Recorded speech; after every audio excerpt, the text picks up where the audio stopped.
Hello and welcome back to the Canada Immigration Matters channel, where we bring you important news and details about Canada immigration.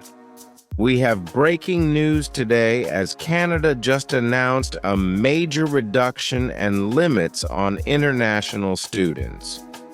We also have updates on PGWP eligibility that will become effective this fall.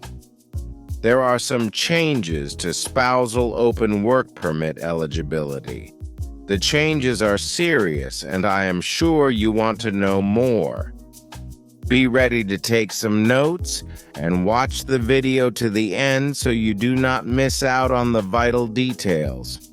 The Federal Immigration Minister Marc Miller has announced the following changes in immigration policy. Overall, we're seeing a reduction in both international students and open work permit holders, as well as postgraduate work permit restrictions and spousal open work permits. Let us break down of the key changes for you. First, reduction and cap on international students.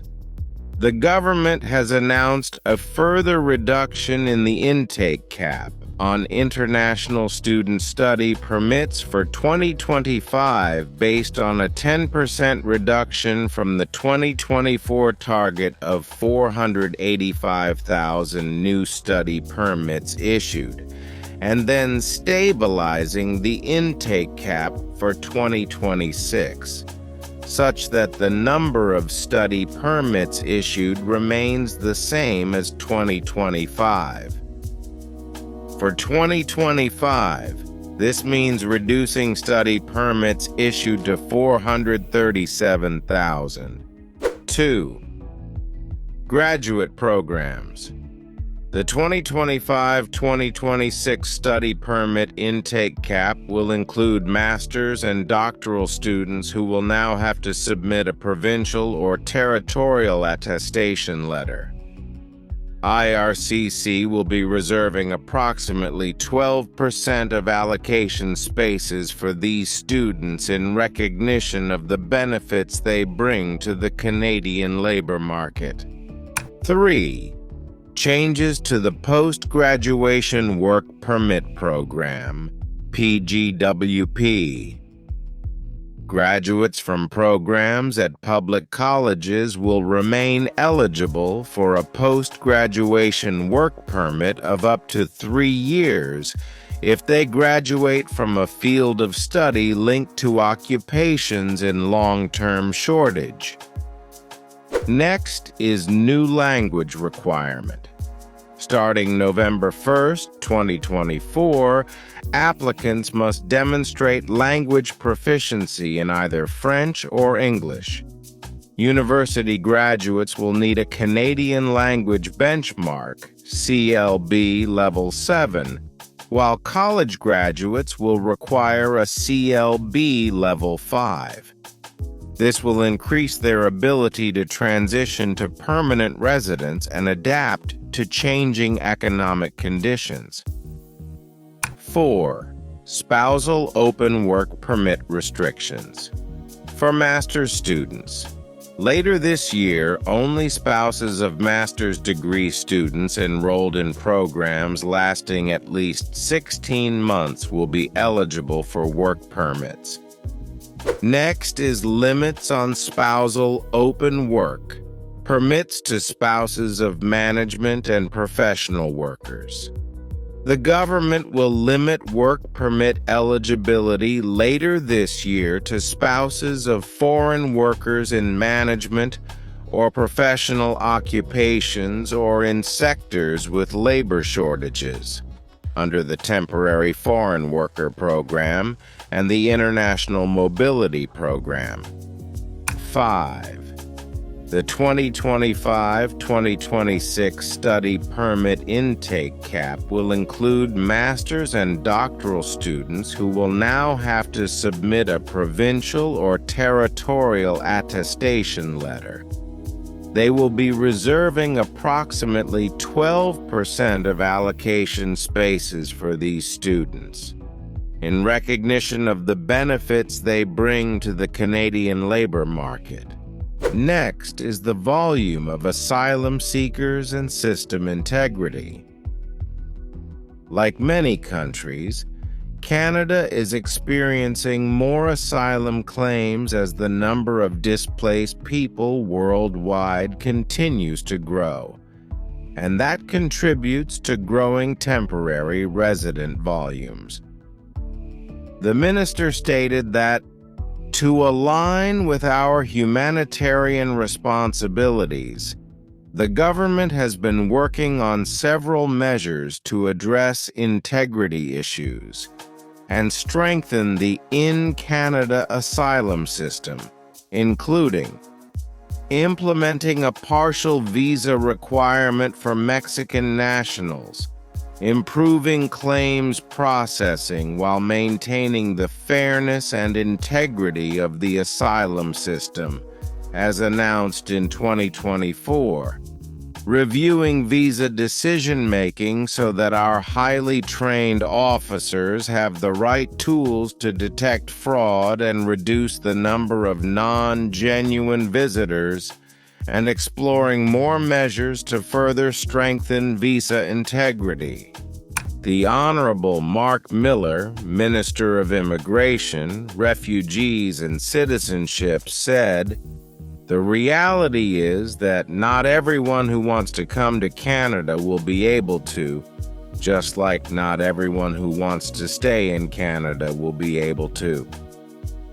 We are taking action to strengthen our temporary residence programs and roll out a more comprehensive immigration plan to meet the demands of today's changing landscape.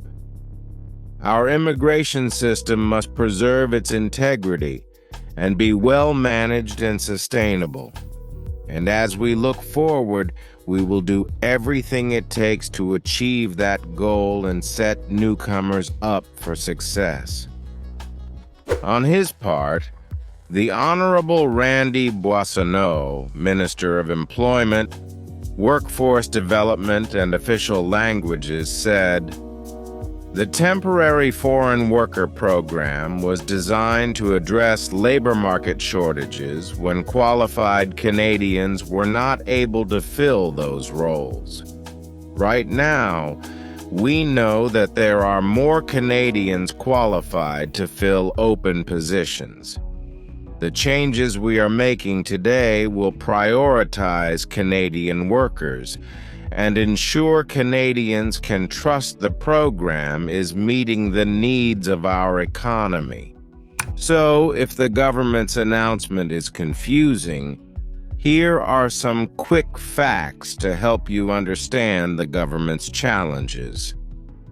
The proposed reduction of temporary residents from 6.5% of Canada's total population to 5% will be reflected in the 2025-2027 Immigration Levels Plan, which will be released by November 1st, 2024.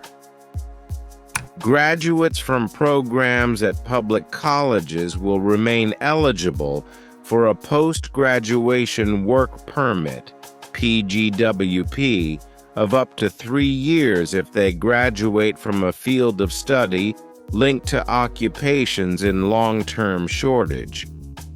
As part of changes to the PGWP program, all applicants will be required to demonstrate a minimum language proficiency in French or English. This will increase their ability to transition to permanent residence and adapt to changing economic conditions. A Canadian language benchmark, CLB Level 7 for university graduates and CLB 5 for college graduates, will be required for anyone applying for a post-graduation work permit on or after November 1st, 2024. The 2025-2026 study permit intake cap, will include master's and doctoral students who will now have to submit a provincial or territorial attestation letter. There will be reservation of approximately 12% of allocation spaces for these students in recognition of the benefits they bring to the Canadian labor market. On January 1st, 2024, the cost of living requirement for study permit applicants was updated to better reflect the true cost of living in Canada and help prevent student vulnerability and exploitation. The government's 2024 budget proposes $743.5 million over 5 years, starting in 2024-2025, and $159.5 million ongoing to support the stability and integrity of Canada's asylum system. There you have it, folks. The Canadian immigration process can be cumbersome and confusing. So if you require professional Canadian immigration assistance, reach out to us at Chugo Immigration Services. We are registered Canadian immigration consultants. If you found the information in this video helpful, like it, share it, and subscribe to our channel if you have not done so already, so that you will be among the first to know about Canada immigration updates. See you in the next video. Thanks for watching.